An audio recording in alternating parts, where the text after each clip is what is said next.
Hello my trench warriors and greetings from Portugal. And once again welcome to the Alucard Pinner Trench. Today I bring exciting news, coming directly from the mighty Snail.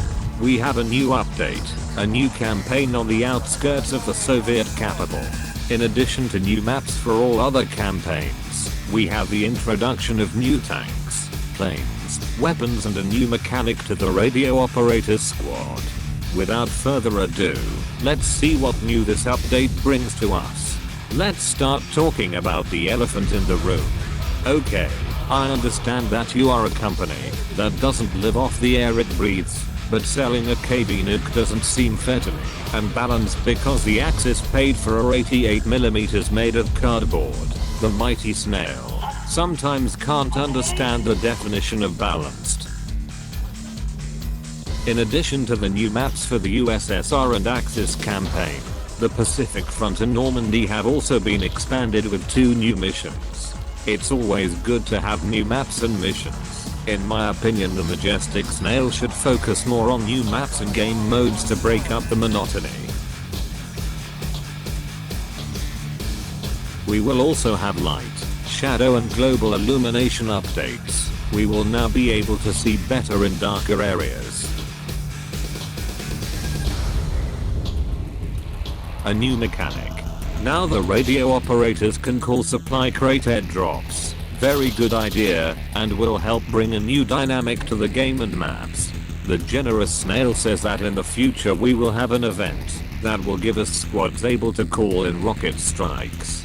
This new rocket strikes are not that good for killing infantry, but they are reportedly very good against tanks.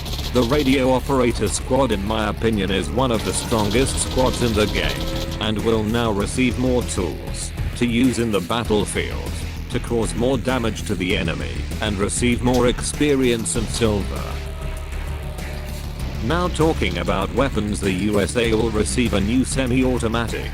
The T20 rifle, BR5 very good weapon, solid damage, 20 ammo, 2.3 seconds reload, can do auto and semi-auto, and it has a bayonet.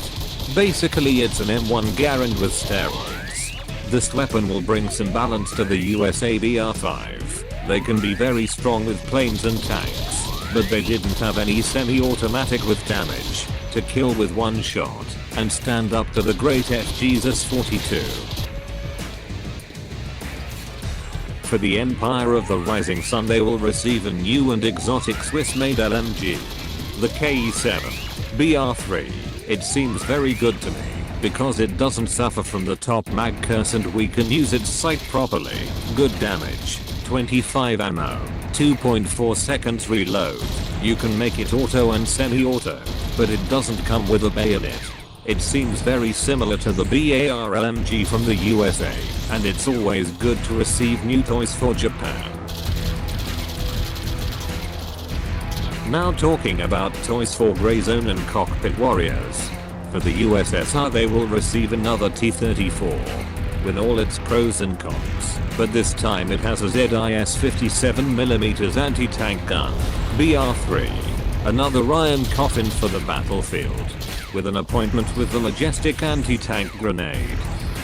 Together with the T-34, 57 we will also receive a fighter, the I-185, BR5 armed with 2 bombs of 250 kilos and 3 20mm autocannons with a maximum speed of 650 km per hour to take to the skies, while the infantry holds the points with one less player. For the Axis forces we have, to our surprise and astonishment, another PZ-4 BR3. This time it's the Model G, armed with a classic 75mm long gun and an antenna to report to higher command the absence of a rally point while I play Grey Zone Warriors games. The USA will also receive a sweet treat for them, the M4A3E2 76 BR5.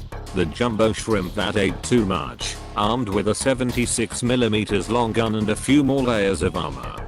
Perfect for hunting mountain tigers, while enemy infantry has a clear path to the point. And finally for Japan we have a medium tank, BR4. I gave up trying to pronounce his name. With decent 75mm overall armor and a competent 75mm long gun. Good to deal with, the jumbo bullies. The Empire of the Rising Sun suffers a lot from a lack of balance in the sky, and in terms of tanks. I know that it is difficult to give new toys to Japan, but the mighty and fair snail has to try to do something in the name of balance. I would be happy if all US planes took off from the aircraft carrier in the name of balance. My dear brothers and sisters in arms, this is my summary of the offensive on Rzhev. An interesting update with the introduction of new mechanics and maths. In my opinion, it is very focused on tank combat, which worries me, because the life of the infantry is becoming more and more difficult. I hope you enjoyed it, and kept you informed. My content may seem a little harsh, and alienated to many of you, but you have to understand that I'm a product of a different generation. Go now, my trench warriors. Have fun. See you on the battlefield. And a brief goodbye from Portugal.